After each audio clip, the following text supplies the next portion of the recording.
દ્વારકા જતા પદયાત્રિકોની સેવામાં Reliance industries દ્વારા અનેક જગ્યાએ સેવા કેમ્પ રાખવામાં આવ્યા છે। શ્રદ્ધાળુઓની આસ્થાને સત્કારવા માટે રિલાયન્સ ઇન્ડસ્ટ્રીઝ દ્વારા આયોજિત પદયાત્રી સેવા કેમ્પનો લાખો શ્રદ્ધાળુઓએ લાભ લીધો હતો। દ્વારકા ચાલીને જતા પદયાત્રીઓને કોઈ પણ જાતની તકલીફ ન પડે તે માટે રિલાયન્સ દ્વારા ડોક્ટરની ટીમ તેમજ એમ્બ્યુલન્સ તૈનાત રાખવામાં આવી।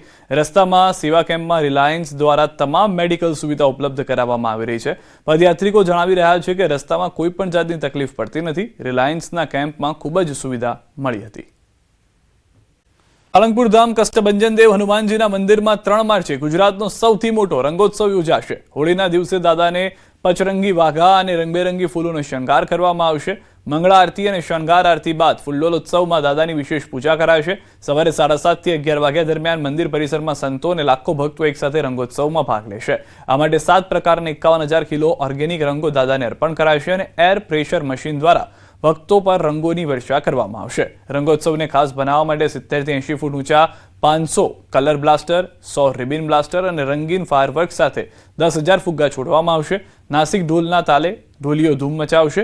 ભક્તો સંતોના સાનિધ્યમાં રાસની રમઝટ સાથે રંગોત્સવનો આનંદ માણશે। મંદિરના કોઠારીએ ભાવિકોને હોળી ઉત્સવના જોડાવા આમંત્રણ પાઠવી અપીલ કરાઈ છે।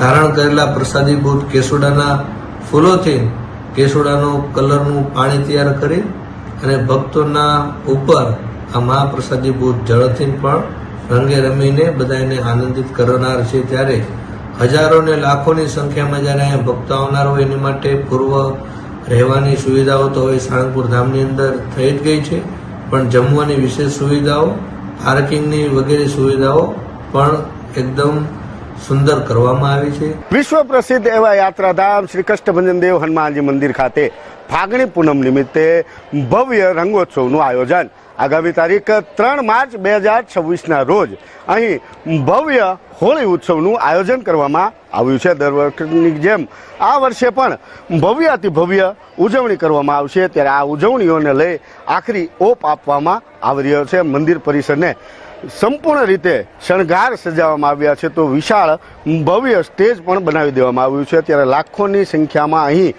હરિભક્તો આ રંગોત્સવની ઉજવણી કરવા, હોળી ઉત્સવ મનાવવા અહીં મંદિર ખાતે આવતા હોય છે। ત્યારે આ ઉત્સવને લઈ સમગ્ર રાજ્યમાં કહી શકાય કે એક સાથે સૌથી વધારે લોકો જો કોઈ જગ્યાએ હોળી ઉત્સવ ઉજવતા હોય કે મનાવતા હોય તેવું આ એકમાત્ર સ્થળ છે કે જ્યાં સાધુ સંતો પણ મોટી સંખ્યામાં ભાવિક ભક્તો સાથે હોળી રમતા હોય છે। ત્યારે જો આ કાર્યક્રમની વાત કરવામાં આવે તો 3 માર્ચ 2026ના રોજ અહીં રંગોત્સવની ભવ્ય ઉજવણી જે છે તે કરવામાં આવશે। ત્યારે મંદિર પરિસરમાં વહેલી સવારે 7:30 વાગ્યાથી 11 વાગ્યા સુધી આ રંગોત્સવની ઉજવણી કરવામાં આવશે। રંગોત્સવની વિશેષતાની જો વાત કરવામાં આવે તો અલગ અલગ 7 પ્રકારના 51,000 કિલો ઓર્ગેનિક રંગો તેમજ એર પ્રેશર મશીન દ્વારા ભક્તો પર રંગોની વર્ષા કરવામાં આવશે। તો 70 થી 80 ફૂટ ઊંચા 500 જેટલા કલરના અલગ અલગ બ્લાસ્ટો જે છે તે કરવામાં આવશે। તો 100 રિબિન બ્લાસ્ટ પણ કરવામાં આવશે। સાથે જ રંગીન ફાયરવર્ક્સનું પણ વિશેષ આયોજન કરવામાં આવ્યું છે। તો 10,000 જેટલા ફુગ્ગાઓ સાથે આ ઉજવણી જે છે તે કરવામાં આવશે। તો વિશેષ નાસિક ઢોલ સહિત અનેકવિધ મ્યુઝિકલ ઓર્કેસ્ટ્રાનું પણ અહીં આયોજન છે, જેના તાલે હજારોની સંખ્યામાં દેશ વિદેશ અને રાજ્યના અલગ અલગ વિસ્તારોમાંથી આવતા ભાવિક ભક્તો અહીં સાધુ સંતોની વિશેષ ઉપસ્થિતિમાં રંગે રંગાશે અને કષ્ટભંજન દેવ દાદાના રંગે રંગાય અને રંગોલી ઉત્સવ એટલે કે હોળી ઉત્સવની અતિ ભવ્ય દિવ્ય રીતે ઉજવણી કરશે અને હર્ષોલ્લાસ સાથે તેમાં ભાગ લેશે। ત્યારે ગુજરાતની સૌથી મોટી ગણાતી એવી હોળી ઉત્સવ રંગોત્સવનું આયોજન શ્રી કષ્ટભંજન દેવ સાળંગપુર હનુમાનજી મંદિર ખાતે કરવામાં આવી રહ્યો છે, જેને છેલ્લો આખરી ઓપ આપવાની કામગીરી હાલ શરૂ છે। આમ તો ડાકોર જતા પદયાત્રીઓ માટે ઠેર ઠેર સેવા કેમ્પ યોજાય જ છે, પણ અમદાવાદની થિંક પોઝિટિવ સંસ્થા દ્વારા એક અનોખો સેવા કેમ્પ યોજવામાં આવી રહ્યો છે। થિંક પોઝિટિવ સંસ્થા છેલ્લા 8 વર્ષથી ડાકોરના પદયાત્રીઓ માટે કનીજ ગામ સ્થિત રામદૂત હનુમાન મંદિર પાસે એક અનોખો સેવા કેમ્પ યોજે છે, જેમાં ખાસ કરીને મહત્વની વાત તો એ છે કે હોળીના 3 દિવસ અગાઉથી દિવ્યાંગ સેવકો દ્વારા શ્રદ્ધાળુઓના પગ દબાવી મશીનોથી માલિશ કરી તેમનો થાક દૂર કરવાનો નિસ્વાર્થ પ્રયાસ કરવામાં આવે છે। આ કેમ્પની વિશેષતા એ છે કે અહીં સેવા આપતા તમામ દિવ્યાંગ ભાઈ બહેનો રાષ્ટ્રીય અને આંતરરાષ્ટ્રીય કક્ષાના રમતવીરો છે, જેઓ પોતાની શારીરિક મર્યાદાઓને ભૂલીને રાત દિવસ હસતા મુખે સેવા આપી સમાજ માટે પ્રેરણા પ્રેરણાદાયક ઉદાહરણ પૂરું પાડે છે. બસ આ જ વિચાર બદલવો છે ના સૂત્ર સાથે કાર્યરત આ સંસ્થા દિવ્યાંગોને રમતગમત ક્ષેત્રે આગળ વધારવા અને તેમને સરકારી યોજનાનો લાભ અપાવવા માટે પ્રયત્નશીલ છે. આ અનોખી સેવા ખરેખર સરાહનીય છે. અને દુકાનમાં કોઈ પણ બહાને પ્રવેશ કરી ચોરી અને છેતરપિંડી કરતી 2 મહિલા આરોપીની ધરપકડ કરી છે. મીના ઉર્ફે ટીનાવાદી અને રૂપલવાદી નામની પિતરાઈ બહેનો જે દહેગામ પાસેની રહેવાસી છે, લોકોના દુઃખ દૂર કરવાની વિધિના બહાને રૂપિયા પડાવી લીધી અને તક મળે ત્યારે ચોરીને અંજામ આપતી હતી. 20મી તારીખે બ્યુટી પાર્લરનું કામ આપવાના બહાને એક ઘરમાં પ્રવેશી દાગીના અને રોકડ મળી અંદાજે 85,000ની ચોરી કરી હતી. સીસીટીવીના આધારે પોલીસે બંનેને ઝડપી પાડી 1.77 લાખનો મુદ્દામાલ કબજે કર્યો છે. મુખ્ય આરોપી ટીના વિરુદ્ધ 10 જેટલા ગુનાઓ નોંધાયેલા હોવાનું સામે આવ્યું છે. ચોરીનો સામાન ધીરેન સોની નામના વેપારીને વેચાતો હોવાનો ખુલાસો થતા પોલીસે તેની ભૂમિકા અંગે પણ તપાસ શરૂ કરી છે. તો 2 અજાણી સ્ત્રીઓ આવી બ્યુટી પાર્લર માટે અને અમારે બ્યુટી પાર્લરનું કામ કરાવ્યું છે. એટલે બ્યુટી પાર્લરનું કામ કરાવી એમની જોડે વાતચીત કરતી હતી. એ દરમિયાન પછી કે ભાઈ અમારે આના માટેનો મોટો ઓર્ડર આપવો છે, એ બધી વાતચીત કરતી હતી. લગભગ 10-15 મિનિટ ત્યાં એમના જોડે વાતચીત કરી 2 બહેનોએ. પછી ત્યાંથી નીકળી ગઈ. ત્યારબાદ પેલા ભાનુબેને જોયું તો પોતાના કાનની શેરો, એક ચેન અને રોકડ રૂપિયા, એ રીતના કુલ મળી 85,000નો મુદ્દામાલ એના ઘરેથી જતો રહ્યો હતો. અમારી સર્વેલન્સના ટીમના પિયુષભાઈ એ પોતે સર્વેલન્સ ટીમમાં છે, જેમને એ સીસીટીવી કેમેરા જોયા અને આ મહિલા આરોપીને આઈડેન્ટિફાઈ કર્યા. ડિયોલ પુલ છાપરિયા વિસ્તારમાં આવાસ યોજનાના મકાનમાંથી ગાંજાનો મોટો જથ્થો ઝડપાતા ચકચાર મચી ગઈ છે. બાતમીના આધારે હિંમતનગર ડિવિઝન પોલીસે દરોડા પાડી એક લાભાર્થીના બી બ્લોકના મકાનમાંથી 2 પ્લાસ્ટિકની બેગમાં સંતાડેલો 6 કિલો 413 ગ્રામ ગાંજો જપ્ત કર્યો હતો, જેની અંદાજિત કિંમત ₹3,20,650 છે. આ મામલે શંકર સલાડની ધરપકડ કરવામાં આવી છે, જ્યારે પોશીનાના સવાભાઈ અને ભરત નામના 2 શખ્સોની શોધખોળ હાથ ધરાઈ છે. ત્રણેય સામે NDPS એક્ટ હેઠળ ગુનો નોંધી ગાંજો ક્યાંથી લાવવામાં આવ્યો અને કોને સપ્લાય થવાનો હતો તે દિશામાં પોલીસે વધુ તપાસ શરૂ કરી છે. આવાસ યોજના ખાતે બ્લોક નંબર B માં એક વ્યક્તિના ત્યાં પ્લાસ્ટિકના 2 થેલામાં ગાંજો આવેલાની હકીકત એક પોલીસ કોન્સ્ટેબલને બાતમી મળેલી. એ આધારે 2 સરકારી પંચો, FSL અધિકારી તેમજ રેડિંગ પાર્ટીની ટીમ સાથે રેડ કરતા 6 કિલો 413 ગ્રામ માદક ગાંજો મળી આવેલો અને એક આરોપી મળી આવેલો, જેનું નામ શંકર સલાટ, ઉંમર વર્ષ 21 છે, જેને પોલીસે કાયદેસર કાર્યવાહી કરી અટક કરેલ છે. વડા ડોક્ટર KLN રાવ આજે રાજકોટના પ્રવાસે. રાજકોટ, ભાવનગર, જૂનાગઢ, જામનગર રેન્જના અધિકારીઓ સાથે ક્રાઇમ કોન્ફરન્સ યોજી DGP અધિકારીઓને જરૂરી સૂચનો કર્યા. જંગલેશ્વર મામલે રાજકોટ પોલીસને અભિનંદન પાઠવવામાં આવ્યા. રાજ્યના અલગ અલગ શહેરોમાં બોમ્બની ધમકી મામલે DGPનું નિવેદન. VPN મારફતે આ ધમકીઓ આપવામાં આવી રહી હોવાનું સામે આવ્યું છે. સોર્સ સુધી પહોંચવાના પ્રયત્નો કરવામાં આવી રહ્યા છે. સોર્સ મોટાભાગે વિદેશમાં હોવાનું સામે આવે છે.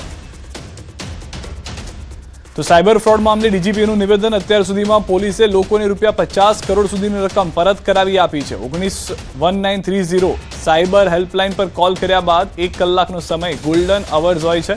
ગોલ્ડન અવર્સમાં રૂપિયા રિકવર થવાના ચાન્સીસ વધુ હોય છે.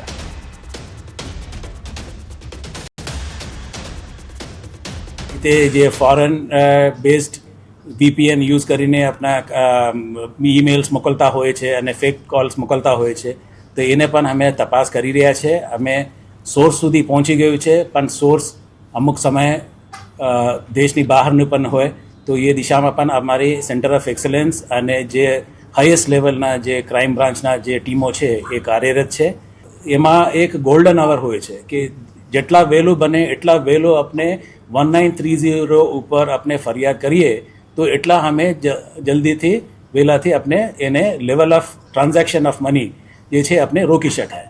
આપ અવગત છો કે એ ડિજિટલ પ્લેટફોર્મ છે, ડિજિટલ ઇન્ડિયાનો ભાગ છે કે જે બેંક જે એમાં ઇન્વોલ્વ છે એમાંથી અમુક મિનિટોમાં એ 4 લેયર 5 લેયર સુધી એ ટ્રાન્સફર થતા હોય છે. પહેલા યુદ્ધની વચ્ચે સવાલ એ છે કે શું આ યુદ્ધની વૈશ્વિક અસરો આપણા ખિસ્સા પર થશે? ઘણા નિષ્ણાંતોના મતે જો યુદ્ધ લાંબુ ચાલ્યું તો મોંઘવારી વધશે. હવે એ સમજીએ કે આખરે આ યુદ્ધની અસર આયાત નિકાસના માળખા પર કેવી રીતે પડશે. ભારત તેની કાચા તેલની કુલ જરૂરિયાતના 85% તેલ આયાત કરે છે.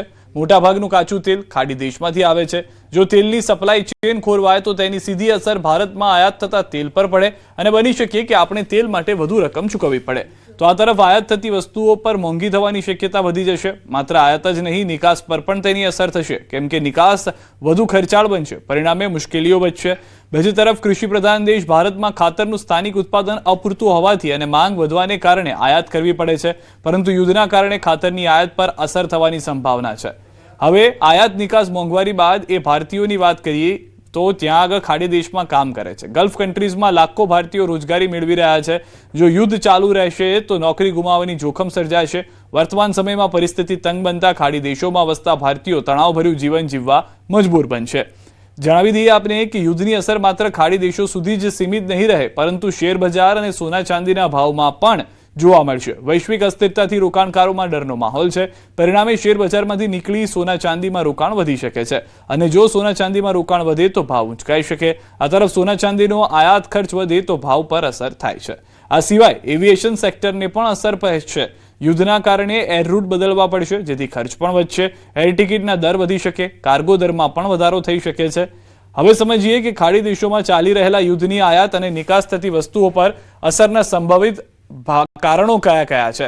તો અત્યારના ખાડી દેશોમાં યુદ્ધ આપણને ધંધે લગાડશે, કારણ કે આયાતી વસ્તુ કાચું તેલ, LNG કુદરતી. સૌથી પહેલા કાચું તેલ છે, તો કાચા તેલથી યુદ્ધની સપ્લાય ખોરવાશે, ભાવ વધશે.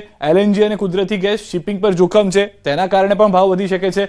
પેટ્રોકેમિકલ્સ, રિફાઇનરી અને એક્સપોર્ટને અસર સંભવ છે. ખાતરમાં ગેસ મોંઘો થશે, સ્વાભાવિક રીતે તેની અસર થશે. સોનું જે છે તે સુરક્ષિત રોકાણ હોવાને કારણે ડિમાન્ડ વધશે, તો ભાવ વધી જશે તેના. અને ખજૂર ડ્રાયફ્રૂટમાં પણ પરિવહન ખર્ચ વધશે, કારણ કે જે દરિયાઈ વિસ્તાર જે છે, અરેબિયન સી જેને આપણે કહીએ છીએ, તેમાં ઈરાન અને બાકીના ખાડી દેશો વચ્ચેનું યુદ્ધ છે, તો તેની અસર જોવા મળશે. હવે નિકાસથી વસ્તુઓ જેમ કે ભારતમાંથી શું જાય છે, હીરા રત્ન દુબઈ હબ છે, ડિમાન્ડ ઘટી શકે છે, કારણ કે ત્યાં આગળ લોકો પાસે અત્યારના ખરીદવાની શક્યતા ઘટી જાય છે. યુદ્ધ થાય છે, એવી પરિસ્થિતિનું નિર્માણ થાય છે. જ્વેલરી, સોનું મોંઘું થઈ રહ્યું છે, પ્લસ ખરીદી ઘટશે, કારણ કે ત્યાં આગળ ખરીદ શક્તિ ઘટે તેવી પણ શક્યતાઓ છે.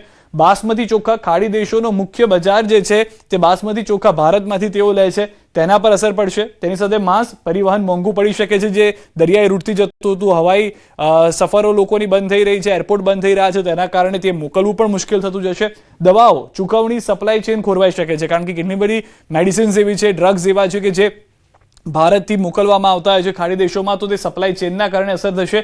કપડાં છે, જેમ કે સ્થાનિક બજાર મળવું મુશ્કેલ છે, ત્યાં આગળ અત્યારના જેટલા મોટા પ્રમાણમાં આપણે એક્સપોર્ટ કરી રહ્યા છે, નિકાસ કરી રહ્યા છે, તેને લઈને અસર થશે. અને એન્જિનિયરિંગ માલ, વિવિધ વસ્તુઓ એવી છે કે પ્રોજેક્ટ જે મોકલી રહ્યા છે, જેમ કે મોટાભાગની દુબઈની બસો આપ જોશો તો ભારતીય બનાવટની બસો છે, અશોક લેલેન્ડ છે, ટાટા છે, જેનો ઉપયોગ કરવામાં ત્યાં આગળ આવતો હોય છે, તો એ બધી વસ્તુઓ પર પણ તેની અસર જોવા મળશે.